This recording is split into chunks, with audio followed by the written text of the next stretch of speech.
வணக்கம். விஎஸ் மாந்திரிகம். இந்த மாந்திரிகத்தில் மந்திர பாவை பிரயோகம் செய்வது எப்படி என்றதை உங்களுக்கு நான் தெளிவாக காட்ட போகிறேன். மந்திர பாவை பிரயோகம் என்பது கேட்டிங்கன்னாக்கா, ஒரு செய்வன பாதிப்பு, அதுக்கப்புறம் கேட்டிங்கன்னாக்கா ஏவல் பில்லி சூனியத்திலிருந்து விடுபடுறதுக்காக மந்திர பாவையை செய்கிறதுக்காக, ஒருத்தருக்கு ஏவல் பில்லி சூனியத்தை செய்து அவங்களுக்கு கெடுதல் செய்கிறதுக்காக இந்த மந்திர பாவையை பிரயோகம் பண்ணுவாங்க.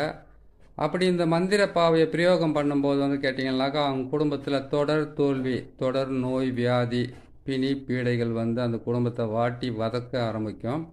அதே மாதிரி கேட்டிங்கன்னாக்கா துர்மரணமும் ஏற்பட ஆரம்பிக்கும். துர்மரணம் என்றால் என்ன அப்படின்றத உங்களுக்கு இன்னொரு பதிவில் நான் போட்டு காட்டுறேன். இதை பொறுத்த வரைக்கும் மந்திர பாவை என்றால் என்னன்றது மந்திர பாவை மெழுகு வாங்கி அந்த மெழுகால் செய்கிற பாவை ஒன்று இருக்குது. அதுக்கப்புறமா பார்த்தீங்களானாக்கா, நம்ம பச்சரிசி மாவால் செய்கிற பாவை ஒன்று இருக்குது. அதுக்கப்புறம் பார்த்தீங்களானாக்கா மயான சாம்பல், அதுக்கப்புறம் கேட்டிங்கன்னாக்கா இடுகாட்டு மண், அதுக்கப்புறம் குலதெய்வ மண், காலடி மண், முக்கூட்டு மண், அதுக்கப்புறம் பார்த்தீங்கன்னா புத்து மண், குட்டிச்சவறு மண், அதுக்கப்புறம் பாழடைஞ்ச வீடு மண், அதுக்கப்புறம் மரங்கள் பட்டு போன மரத்துக்கு அடியில் இருக்கிற மண், இந்த மண்ணுங்களெல்லாம் எடுத்து மாந்திரிகத்தில் பிரயோகம் பண்ணுவாங்க.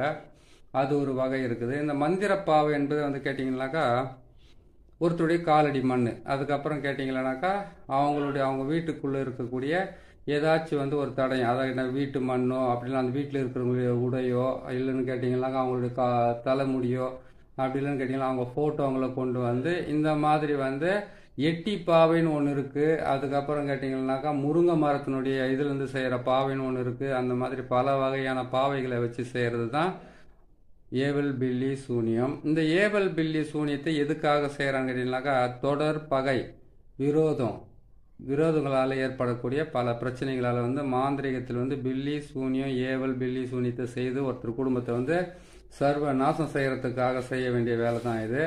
இந்த வேலையை இவங்க செய்கிறாங்க. இந்த வேலையிலேருந்து இவங்க பண்ணுறாங்க கேட்டிங்கனாக்கா, இது செய்து முடிச்சுட்டு என்ன பண்ண கேட்டிங்கனாக்கா, மயான சாம்பலில் செய்தால் 7 நாள்லேயே அது பிரயோகம் ஆகிட்டு அவங்க வீட்டு வாசலில் கொஞ்சமாக போட்டாவே போதும். ஆட்டோமேட்டிக்காக அவங்க குடும்பத்தில் ஏகப்பட்ட பிரச்சனையும் தொந்தரவும் ஒருத்தருக்கு ஒருத்தர் ஒற்றுமை இல்லாமல், அதே மாதிரி கேட்டிங்கன்னாக்கா பகை மூட்டப்பட்டு அவங்க வீட்டிலேருந்து பிரிஞ்சு சண்டை போட்டுக்கிட்டு போக ஆரம்பிப்பாங்க. அப்படின்னு கேட்டால் கணவன் மனைவி உறவு பிரியப்படும்.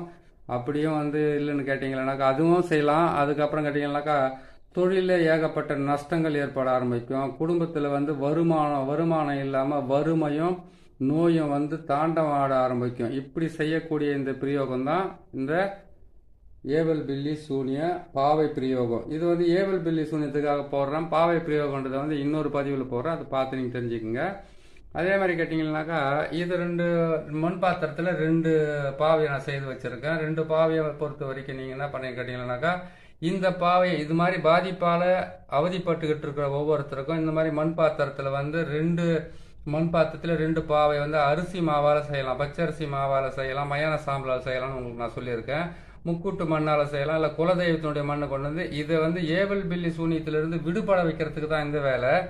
ஏவல் பில்லி சூனியம் செய்யறதுன்றது தனிப்பட்ட வகையில் பார்த்தீங்கன்னாக்கா 7 கலசம், 6 தேங்காய், 12 முட்டை, 47 எலும்புச்சம்பழம், அதுக்கப்புறம் இந்த மாதிரி சக்கரத்துங்களை போட்டு செய்கிறது உண்டு. அதை நம்ம பொறுமையாக நான் பார்த்து உங்களுக்கு நான் செய்து காட்டுறேன். இப்போ இதை பார்க்குறீங்களா? இதை பார்த்தோன்னே என்ன பண்ணு கேட்டிங்கன்னாக்கா, உங்கள் வீட்டில் அந்த மாதிரி ஒரு பாதிப்பு இருக்குது, அந்த மாதிரி ஒரு பிரச்சனை இருக்குதுன்னு கேட்டிங்கன்னாக்கா, முதல்ல என்ன செய்யுங்க, நீங்கள் இந்த மாதிரி நீங்கள் மெழுகு பாவையோ இது மாந்திரிகர் செய்து மாந்திரிகருக்காக செய்து மற்றவங்களுக்கு பிரயோகம் பண்ணுறதுக்காக தான் இந்த மாதிரி பாவையெல்லாம் செய்யணும். நீங்களே செய்து அதை கிளீன் பண்ணிக்கணும், நீங்களே அதை நிவர்த்தி பண்ணிக்கணும் அப்படின்ற ஒரு நிலையில் நீங்கள் இருந்தீங்கன்னாக்கா, இதுக்கு பச்சரிசி மாவு அப்படி இல்லைன்னு கேட்டிங்கன்னா முக்கூட்டு மண், அதாவது கேட்டால் 3 வழி கூடக்கூடிய மண்ணில் எடுத்து உங்கள் குலதெய்வத்தோட மண் எடுத்துக்கோங்க. குலதெய்வத்தினுடைய மண் எப்படி எடுக்குதுன்னு கேட்டிங்கன்னாக்கா, நீங்கள் குலதெய்வம் எந்த சாமி கும்பிட்றீங்களோ அந்த கோயிலாண்டியோ, இல்லை நீங்கள் எங்கே போயிட்டு சாமி கும்பிட்றீங்களோ அந்த இடத்துல இருந்ததுனா உங்கள் மண்ணை மட்டும் உங்கள் கையில் கொஞ்சமாக கொண்டு உங்கள் வீட்டுக்குள்ளே இருக்கிற மண், உங்கள் வாசப்படியில் இருக்கிற மண், அதே மாதிரி கிட்ட உங்கள் வீட்டாண்ட 4 திசையிலையும் கிழக்கு, மேற்கு, வடக்கு, தெற்கு, அதாவது 4 மூலை வருது. 4 மூலையும் கொஞ்சம் மண் எடுத்துங்க. நிறைய மண் எடுக்க வேண்டிய அவசியமே கிடையாது. இந்த மண்ணையெல்லாம் எடுத்து என்ன பண்ண கேட்டிங்கன்னா 12 முட்டை வாங்கிக்குங்க. 12 முட்டையை வாங்கி அந்த 12 முட்டையில் என்ன பண்ணணும்னு கேட்டிங்கனாக்கா உங்கள் குடும்பத்தில் இருக்கிறவங்க பேருங்களை எழுதுங்க. பேருங்களை எழுதிட்டு என்ன செய்றீங்கன்னு கேட்டிங்களானாக்கா இந்த சக்கரன்றதை வந்து மாந்திரிகர் வந்து வரைஞ்சி அது வந்து உங்களுக்கு போட்டு கொடுக்கறது தான் இந்த சக்கரம். இந்த சக்கரத்தில் வந்து கேட்டிங்கன்னாக்கா முதல்ல பாருங்கள் உள்ளே வந்து பார்த்தீங்கன்னாக்கா முக்கோணத்துக்குள்ளே ஓம் என்ற எழுத்து. அதுக்கப்புறம் கேட்டிங்களானாக்கா 6 கோணம், 6 கோணத்துக்கு அப்புறம் பார்த்தீங்கன்னாக்கா வட்டக்கோணம் சொல்லக்கூடிய ஆகாய வட்டம், அதுக்கப்புறம் நாற்கோணம். இது உள்ள வந்து பார்த்தீங்கன்னா பிறை கோணம் இருக்கும். பிறை கோணம் இருக்குது. அது இத்தனை கோணமும் போட்டு இந்த சக்கரத்தை எழுதி இந்த சக்கரத்தை வந்து அஷ்டபந்தனமாவோ அப்படி இல்லைன்னு கேட்டிங்களானாக்கா உங்களுக்கு தாய்த்தாவோ போட்டு கொடுக்கறதுக்கு வந்து மாந்திரிகர்கள் வந்து உங்களுக்கு செய்து கொடுக்குற வேலை இந்த வேலை. ஆனால் நீங்களே செய்துக்கணும்னு நினச்சிங்களேனாக்கா உங்களுக்கு இந்த சக்கரம் தேவையில்லை. ஒரே ஒரு முக்கோணத்தை மட்டும் போட்டு அந்த முக்கோணத்துக்குள்ளே வந்து 2 மண் பாத்திரத்தை வாங்கிட்டு வந்து அந்த 2 மண் பாத்திரத்தையுமே நீங்கள் அதுக்குள்ளே வந்து அரிசி மாவுலால் நீங்கள் செய்யலாம். அப்படி இல்லைன்னு கேட்டிங்கன்னா எருக்கஞ்செடிக்கு கீழே இருக்கிற அந்த மண்ணை கொண்டு வந்து அதில் வந்து உங்கள் வீட்டு மண் உங்கள் காலடி மண்ணெல்லாம் சேர்த்து நீங்கள் தாராளமாக அந்த பாவையை செய்துட்டு, அதாவது பொம்மை மாதிரி செய்யுங்க. பாவன்றது எப்படின்றது கேட்டிங்கன்னா பொம்மை. அந்த பொம்மையை செய்து அந்த பொம்மைக்கு வந்து மஞ்சள் குங்குமம் இது எல்லாம் தூவி அதுக்கப்புறம் கேட்டிங்கன்னாக்கா அதுக்கு காதோலை கருகுமணி அதுக்கப்புறம் அந்த அவுள் பொறி கடலை பத்தி சூடம் இது எல்லாம் சேர்த்து அங்கே வச்சுட்டு ஒரு படையல் மாதிரி இதை வந்து என்ன பண்ணுங்க மண் பாத்திரத்திலே வச்சுட்டு என்ன பண்ணுன்னு கேட்டிங்களானாக்கா முதல்ல வந்து நீங்கள் மொத்த பேருமே குளிச்சுக்குங்க. குளிச்சுட்டு என்ன செய்கிறீங்க கேட்டிங்கனாக்கா அந்த முட்டையில் உங்களுடைய பேர் எல்லாம் எழுதிக்கிங்க. ஏதாவது கேட்டிங்கனாக்கா 12 முட்டை நீங்கள் வாங்கி தான் ஆகணும். ஏன்னு கேட்டிங்களானாக்கா 12 முட்டை அதுக்கப்புறம் கேட்டிங்கனாக்கா 12 எலுமிச்சம்பழம் வாங்கலாம். ஏன்னு கேட்டால் ரொம்ப ஈஸியான வேலை தான் கொடுத்துருக்கேன்.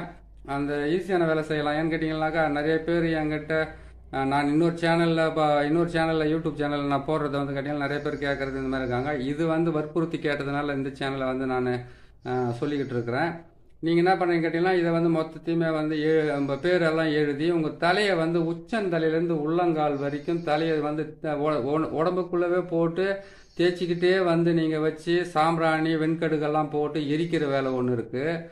அதே மாதிரி இன்னொரு விஷயம் கேட்டிங்கன்னா உங்கள் தலையை மட்டும் சுற்றி 8 முறை சுற்றி அந்த மண் பாத்திரத்தில் அந்த பொம்மை மேலே வச்சுட்டு முதல்ல வந்து அந்த மண் பாத்திரத்தை எடுத்து யாருக்கு வந்து இந்த மாதிரி ஏவல் பில்லி சூனியத்தால் வந்து பாதிக்கப்பட்டு இருக்கிறீங்களோ அந்த பாதிப்பிலிருந்து விடுபடணும்னு கேட்டிங்கன்னாக்கா நீங்கள் செய்ய வேண்டிய வேலை வந்து தலையை வந்து அந்த பொம்மையை முதல்ல சுற்றிடுங்க. சுற்றி முடிச்சதுக்கப்புறம் கற்பூரம் வந்து கேட்டிங்கன்னாக்கா பில்ல கற்பூரம் சொல்லுவாங்க இல்லையா, அந்த பில்ல கற்பூரத்தை வந்து என்ன பண்ணுங்க ஒரு 5 பாக்கெட் கூட வாங்கிக்கலாம். உங்கள் வீட்டில் எத்தனை பேர் எண்ணிக்கை இருக்கிறாங்களோ ஒரு ஆளுக்கு ஒரு பாக்கெட் கணக்கு வாங்கிக்கோங்க. அதை வாங்கினீங்கன்னா சரிங்க கேட்டிங்கனாக்கா கீழே வச்சுட்டு உங்களுடைய தலையை வந்து 3 கற்பூரமாக எடுத்து உங்கள் தலையை சுத்தமாக சுற்றிக்குங்க. சுற்றி முடித்து அதுக்கப்புறம் நீங்கள் என்ன செய்கிறீங்கன்னு கேட்டிங்களானாக்கா அந்த மண் பாத்திரத்தில் கற்பூரத்தை வச்சுட்டீங்க. அதுக்கப்புறம் முட்டையை என்ன பண்ணுறீங்க 8 முறை சுற்றி என்ன பண்ணுறீங்கன்னாக்கா அதை கேட்டிங்கனாக்கா வலது கையில் 8 முறை சுற்றுறீங்கன்னாக்கா ஒரு முட்டையாவே இடது கையிலையும் நீங்கள் ஒரு முறை சுற்றி தான் ஆகணும். அந்த சுற்றினா தான் உங்களுக்கு கரெக்டாக வேலை செய்யறதுக்கு ஆரம்பிக்கும். அதை சுற்றி அது மேலே வச்சுடுங்க. அதுக்கப்புறம் கேட்டிங்கன்னாக்கா வீட்டினுடைய மூளை இருக்குது பார்த்தீங்களா, அதான் 4 மூலை இருக்கும் ஒரு வீட்டுக்குள்ளே. ஒரு வீட்டுக்குள்ளே 4 மூலை இருக்குதுனாக்கா ஒரு வீட்டில் வந்து 4 ரூம் இருக்குதுன்னா 4 மூலையும் சுற்றணுன்ற அவசியம் கிடையாது. ஈசானிய மூலை அக்னி மூலை வாழ்வு மூலை குபேர மூலைன்னு சொல்கிறாங்க இல்லையா, அந்த 4 மூலையுமே வந்து நீங்கள் அங்கே போய் நின்றுக்கிட்டு கற்பூரத்தை கொளுத்திட்டு எலுமிச்சம்பழத்தை சுற்றி நசுக்கிட்டு அதுக்கப்புறம் முட்டையை வந்து என்ன பண்ணுங்கள் 4 முறை அப்படின்னு கேட்டால் 8 முறை அப்படின்னு கேட்டால் 12 முறை அப்படின்னு கேட்டிங்கன்னாக்கா அதை கெட்டதை விளக்கறதுக்கு உண்டான 4 8 12 செய்யணும். நல்லது நடக்கிறதுக்காக நீங்கள் சுற்றி போகிறீங்கன்னாக்கா 3 7 9 11 இந்த மாதிரி சுற்ற வேண்டியதாக இருக்கும். இதுவும் ஒரு விஷயமாகவே இருக்குது. நீங்கள் பார்த்து இது செய்துக்குங்க. செய்து முடிச்சிட்டிங்க, தலையெல்லாம் சுற்றிட்டீங்க, அந்த 2 மண் பாத்திரத்தில் கற்பூரத்தையும் சுற்றி வச்சுட்டீங்க, முட்டையும் சுற்றி வச்சுட்டீங்க, எலுமிச்சம்பழம் 12 வாங்கினீங்க. 12லேயும் உங்களுடைய பேர் உங்களுடைய அம்மா பேரெல்லாம் எழுதிட்டீங்க. எழுதி அதையும் தலையை சுற்றி நீங்கள் வச்சுக்கிட்டீங்க. வச்சுட்டு என்ன பண்ணுறேன்னு கேட்டிங்கனாக்கா எருக்கனுடைய குச்சி காஞ்ச குச்சி இருக்குது பார்த்தீங்களா, அது போட்டு இதை எரிக்கலாம். எட்டி குச்சியை போட்டு எரிக்கலாம். அப்படி இல்லைன்னு கேட்டிங்கனாக்கா பலசரக்கு கடை நாட்டு மருந்து கடையில் போய் 108 மூலிகைன்னு ஒன்று கொடுப்பாங்க. அந்த 108 மூலிகையை வாங்கிட்டு வந்து கற்பூரத்தை நல்லா போட்டு இதையெல்லாம் போட்டு என்ன பண்ணால் இடுகாடு அப்படின்னு கேட்டால் மயானம், அப்படி இல்லைன்னு கேட்டிங்கன்னா முக்கூட்டு வழி, அப்படி இல்லைன்னு கேட்டிங்கன்னா ஏரி ஆறு குளம், அதுக்கப்புறம் கேட்டிங்கன்னாக்கா ஏதாச்சும் வந்து உங்களுக்கு தனிப்பட்ட முறையில் இடமா இருக்கிற இடத்துல போய் கொளுத்தலாம். அப்படி இல்லைன்னு கேட்டிங்கன்னாக்கா நீங்கள் உங்கள் வீட்டை விட்டுட்டு வெளியில் போயிட்டு எங்கேயாவது மறைவான இடத்துங்களில் செய்யலாம். எருக்கஞ்செடி கீழே கொளுத்தலாம். இவ்வளோ வேலை இருக்குது இதில். இதை செய்து முடிக்கிறீங்க. செய்து முடிச்சுட்டு எடுத்துன்னு போய் என்ன பண்ணுறீங்கன்னாக்கா, இது ஒரு நாள் செய்துடுறீங்க. இது ஒரு நாள் செய்து எடுத்துன்னு போயிட்டு எரிச்சிட்டு என்ன பண்ணுறீங்கன்னாக்கா, கல்லை தூக்கி போட்டு உடைக்கணும். எரிச்சு விட்டு அப்படியே விட்டு வந்துடக்கூடாது. கல்லை தூக்கி, அதாவது கற்பூரம் அடியில் இருக்குது, மேலே முட்டையை வச்சுருக்கிறீங்க. அதுக்கு கீழே வந்து பார்த்தீங்கன்னா கற்பூரத்துக்கும் முட்டைக்கும் கீழே வந்து பார்த்தீங்கன்னாக்கா அந்த பொம்மை இருக்குது. அந்த பொம்மையில் என்ன பண்ணுங்கன்னா கற்பூரத்தை மேலே போட்டு முட்டையை மேலே வைக்கிறீங்க. சுற்றியெல்லாம் வச்சுட்டீங்க. கொண்டு போயிட்டு இது மட்டும் எரிக்கிறீங்க. அதாவது எரியணும். அது கற்பூரம் வந்து கம்மியாக போட்டுட்டு அதுக்கப்புறம் வந்து நீங்கள் எரிஞ்சும் எரியாமலும் செஞ்சும் செய்யாமலையும் ஓடி வந்துடக்கூடாத தேவை. அது செய்து முடிச்சுட்டு என்ன பண்ணுறீங்கன்னு கேட்டிங்களானாக்கா, நீங்கள் அங்கேருந்து வந்து 3 அதாவது கேட்டாக்கா 3 இருக்குது. மஞ்சள் தண்ணி, மாட்டு கோமியம், அதுக்கப்புறம் கேட்டிங்களானாக்கா நீங்கள் இந்த மஞ்சள் தண்ணி, மாட்டு கோமியம், ரோஸ் வாட்டர் இருக்குது இல்லையா, அதெல்லாம் வந்து நீங்கள் ஒரு நாளைக்கு ஒன்று குளிக்க வேண்டியதாக இருக்கும். வீட்டில் ஒரு 7 நாளைக்கு தீட்டு படாமல் இருந்தாவே போதுமானது. தினமும் காலையில் எழுந்திரிச்சோன்னு உங்கள் காலடி மண்ணை எடுத்து தலையை சுற்றி கொண்டு போய் தூரமாக போட்டு வந்தீங்கன்னாவே, இல்லை கற்பூரத்தை வச்சு கொளுத்தி விட்டீங்கன்னாவே உங்களுக்கு அந்த மாதிரி ஏவல் பில்லி சூனியத்தால் ஏற்பட்டிருக்கிற பாதிப்புலேருந்து மிகவும் நன்மை நடக்கிறதுக்கு ஆரம்பிக்கும். இதை நீங்கள் பார்த்து நீங்கள் செய்துக்கலாம். நீங்களே செய்துக்கிறதுக்காக தான் இந்த விஷயத்த சொல்லியிருக்கேன். மற்றபடி வந்து பார்த்தீங்கன்னாக்கா ஒரு மாந்திரிகர் செய்து கொடுக்கணும் அப்படின்ற ஒரு சூழ்நிலை இருந்தால் இந்த சக்கரத்தை பார்த்துக்குங்க. நாற்கோண சக்கரம், நாற்கோண சக்கரத்துக்கு உள்ள வந்து பார்த்தீங்கன்னா 6 கோணம், 6 கோணத்துக்கு அப்புறம் கேட்டிங்கன்னா வட்டக்கோணம், வட்டக்கோணத்துக்கு உள்ள பார்த்தீங்கன்னாக்கா முக்கோணம், முக்கோணத்துக்கு நடுவில் பாருங்கள் பிறைக்கோணம் வரும். இந்த பிறைக்கோண சக்கரத்தை போட்டு இதுக்கு வந்து கேட்டிங்களானாக்கா ஏவல் பில்லி சூனியமாக இருந்தாக்கா இதை வந்து நீங்கள் இந்த சக்கரத்தை போட்டு இந்த சக்கரத்துக்கு வந்து என்ன பண்ணிக்கிட்டீங்கன்னாக்கா வசிய திரவியங்களை வந்து அதில் பூச வேண்டியதாக இருக்கும். சவ்வாது, புணுக்கு, அதுக்கப்புறம் கேட்டிங்கன்னா குங்குமப்பூ, இது எல்லாம் சேர்த்து அரைச்ச மைய பூசலாம். இல்லைன்னா சவ்வாது மட்டும், இல்லாட்டி முக்குடல்னு கேட்டுங்க. அப்படின்னு கேட்டிங்கன்னாக்கா வாசன திரவியங்களால் செய்யப்பட்ட மைகளை வந்து இது மேலே வந்து வசிய மை இருக்குது, அதெல்லாம் போட்டு நீங்கள் பூசணும். மந்திர சாபமோ எந்திர சாபமோ நிவர்த்தி பண்ணிவிட்டு அதுக்கப்புறம் நீங்கள் இந்த தாயத்தை செய்து இந்த தகுடை செய்து ஒரு தாயத்தில் போட்டு கழுத்தில் போட்டு கட்டிக்கிட்டாவே உங்களுக்கு சரியாகும். கட்டிக்கிட்டாவே உங்களுக்கு வந்து செய்வன பாதிப்பு வந்து முழுமையாக விடுபடலாம். அப்பேற்பட்ட வேலையாக இருக்குது இந்த வேலை.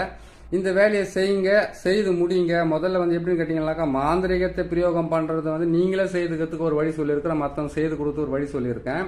இந்த வழியை செய்துட்டு என்ன பண்ண கேட்டிங்கன்னா மாட்டு கோமியம் இருக்குது பார்த்தீங்களா, மாட்டு கோமியத்தால் வந்து நீங்கள் வீட்டுக்குள்ளே வந்து செய்து நீங்களே முடிச்சிட்டிங்களா சரி, மற்றவங்க செய்து கொடுத்தாலும் சரி, மாட்டு கோமியத்தால் வந்து வீட்டில் வந்து ஒரு 7 நாளைக்கு, அதாவது ஞாயிற்றுக்கிழமை தொடங்குறீங்களா வர ஞாயிற்றுக்கிழமை முடிக்கிற வரைக்கும் மாட்டு கோமியத்தால் சுத்தமாக கழுவிட்டு நவகிரக சாம்பல், அதாவது மாட்டு கோமியத்தினாலேயே வீடு கழுவணும்னு கிடையாது. அவ்வளோ மாட்டு கோமியத்துக்கு நான் எங்கே போகிறதுன்னு ஒரு கேள்வி கேட்கலாம். நீங்கள் வந்து அப்படியே செய்யணுன்றதெல்லாம் கிடையாதுங்க. நீங்கள் வந்து தண்ணி இருக்குது பார்த்தீங்களா, தண்ணி வீடு ஃபுல்லாக வந்து மாட்டு கோமியத்தை தெளிச்சிட்டு ஒரு அரை மணி நேரம் கழித்து வீட்டை வந்து நீங்கள் தண்ணியால் வந்து ஜலத்தில் பச்சை தண்ணியால் வந்து நீங்கள் வீட்டை வந்து கழுவிலாம் சுத்தமாக க்ளீன் பண்ணிக்கலாம். இது 7 நாளைக்கு செய்யணும். இந்த 7 நாள் செய்யறதுக்கு முன்னாடி வீட்டுக்குள்ளே வந்து பெண்கள் வந்து மாதவிடை ஆகக்கூடிய ஒரு நாட்களாக இருந்தாக்கா அதை தவிர்த்துட்டு அது குணமானதுக்கு அப்புறமே நீங்கள் செஞ்சுக்கலாம். அப்படி ஏன்னாக்கா உங்களுக்கு மாதம் தெரியல, இந்த மாதத்தில் 3ஆம் தேதி நம்ம ஆகணும், அதனால் அதை வச்சு செஞ்சுக்கலாம். சரி, பெண்களே இல்லை ஆண்கள் மட்டும்தான் இருக்கிறீங்க வீட்டில், இந்த மாதிரி செஞ்சுருக்காங்க அப்படின்னு நினச்சிங்கன்னாக்கா நான் சொன்ன மாதிரி நீங்கள் என்ன பண்ணுறீங்கன்னு கேட்டிங்கன்னாக்கா இந்த பாவையை செய்து முடித்து அந்த பாவைக்கு உண்டான வழியை என்னன்றதை நான் என்னென்ன சொல்லியிருக்கேன் பாரு, அது கரெக்டாக செய்து முடித்து கொண்டு போயிட்டு எரிச்சு விட்டுட்டு வாங்க. குலதெய்வத்தினுடைய மண்ணை ஏன் எடுக்கணும் அப்படின்னு கேட்டிங்கன்னா உங்கள் குலத்தை காக்கிற தெய்வத்துக்கு தான் முதல்ல கட்டே போடுவாங்க. எப்படின்னு கேட்டிங்கன்னா உங்கள் குலதெய்வம் எதுன்னு தெரிஞ்சு கட்டு போட்டால் தான் அவங்களால வந்து முழுமையாக அவங்கள வந்து அவங்களுடைய ஆசைகளுக்கு தகுந்த மாதிரி உங்களை வந்து ஆட்டி படைக்க முடியும். இதுதான் அந்த மாந்திரிகத்தில் இருக்கக்கூடிய மிகப்பெரிய விஷயம். மாந்திரிகத்தை நம்புறவங்க ஒரு சிலர், நம்பாதவங்க பல பேர், நான் அதுக்கப்புறம் ரெண்டுமே இல்லாதவங்க சில பேர் இருக்காங்க. நீங்கள் வந்து பாதிப்பு ஏற்பட்டு இருந்தால் அந்த மாதிரி சிக்கல்களில் நீங்கள் மாட்டிக்கிட்டு இருந்தீங்கன்னா இதை கண்டிப்பாக நீங்கள் செய்து முடியுங்க. இதுக்குன்னு மந்திர பிரயோகம், எந்திர பிரயோகம், கரு மாந்திரிகம், உரு மாந்திரிகம், பல மாந்திரிகள் இருந்தாலும் இது வந்து ஏவல் பில்லி சூனியத்தினால் வந்து ஈஸியாக எடுக்கக்கூடிய ஒரு பக்குவமான வேலை தான். இந்த வேலையை நீங்கள் செய்து முடியுங்க. செய்து முடிச்சதுக்கு அப்புறம் நீங்கள் வந்து 7 நாள் செய்து முடிச்சிட்டீங்க. 7 நாள் வீட்டையெல்லாம் சுத்தமாக கழுவி முடிச்சிட்டீங்க. அதுக்கப்புறம் என்ன பண்ணுங்க, உங்களுடைய குலதெய்வத்துக்கு உண்டான ஏதாச்சும் வந்து ஒரு பூஜையை போடுங்க. சரி, குலதெய்வத்துக்கு தான் போடணுமா, இப்போ தான் போட்டோமே, இது செஞ்சதுக்கு அப்புறம் வேற என்ன செய்யலாம்னு கேட்டிங்கன்னாக்கா ஏதாச்சும் வந்து கேட்டிங்கன்னாக்கா உங்களுக்கு விருப்பமான கோயில்களுக்கு போயிட்டு ஒரு நாள் ஒரு இரவு மட்டும் அங்கே தூங்கி எந்திரிச்சு நீங்கள் போட்டுக்கிட்டு இருக்கிற ஆடைகளை வந்து அங்கே கழட்டி போட்டுட்டு நீங்கள் குளிச்சுட்டு மறுநாள் வந்து வீட்டை சேரத்துக்கு வழியை பார்க்கலாம். ஓரிரவு வந்து அந்த கோயிலை தங்குறதுனால இதெல்லாம் செஞ்சு முடிக்கிறதுனால மாந்திரிகத்திலேருந்து மிகப்பெரிய விடுதலை கிடைக்குமா, மாந்திரிக பிரயோகத்திலிருந்து தப்பிக்க முடியுமா? கண்டிப்பாக முடியும். நீங்கள் பிரயோகம் பண்ணி பாருங்கள், இதனுடைய பலன் வந்து உங்களுக்கு நிறையவே கிடைக்க ஆரம்பிக்கும். சரிங்களா? இதை செய்யுங்க. செய்து முடிக்கும் போதே வந்து பார்த்தீங்கன்னாக்கா எல்லாமே வந்து ஒரே நாளில் ஒரே நிமிஷத்தில் முடியறதில்ல. இதுக்கு 7 நாள் எதுக்காக டைம் கொடுக்குறா? சூரியன், சந்திரன், செவ்வாய், புதன், குரு, சுக்கிரன், சனி, ராகு, கேதுன்னு சொல்லக்கூடிய 9 கிரகங்களுக்கு உண்டான ஆதிக்கத்தினால்தான் வந்து ஒருத்தர் மாந்திரிகத்தை பிரயோகம் பண்ணுவாங்க. அந்த மாந்திரிகத்திலிருந்து நீங்க முழுமையா விடுபடணும். மாந்திரிகம் என்பது வந்து செயலிழக்க செய்யணும். இதுக்கெல்லாம் வந்து பல ரகசியமான பொருட்களையும் பல ரகசியமான வழிகளையும் செய்து வச்சிருக்காங்க. இதையெல்லாம் உங்களுக்கு நான் தெளிவாக ஒவ்வொரு பதிவிலையும் நான் உங்களுக்கு போட்டுக்கிட்டு வரேன். நீங்கள் பாருங்கள், பார்த்து முடிச்சிங்கன்னா சரியாக இருக்கும். இதுதான் இதனுடைய சக்கரம், இதுதான் இந்த பூஜைக்கு போட வேண்டிய பொருட்கள். இந்த பொருள் எல்லாம் உங்களுக்கு நான் தெளிவாக வச்சுருக்கேன். பாருங்கள், பார்த்து செய்து முடிங்க. இன்னொரு பதிவில் வந்து இன்னொரு மாந்திரிகத்தினுடைய பிரயோகம் பண்ணி எப்படி நம்மளை காப்பாற்றிக்கிறது, எப்படி மாந்திரிகம் செய்து கொடுத்தா பலிதமாகும், நீங்களே செய்து எப்படி வெற்றி பெறுறதுன்றதை வந்து சீக்கிரமாக நான் போட்டுக்கிட்டே வரேன். பாருங்கள், பார்த்து நீங்களும் செய்து நீங்களும் நல்லா இருங்க, மற்றவங்களும் நல்லா இருங்க. நன்றி, வணக்கம்.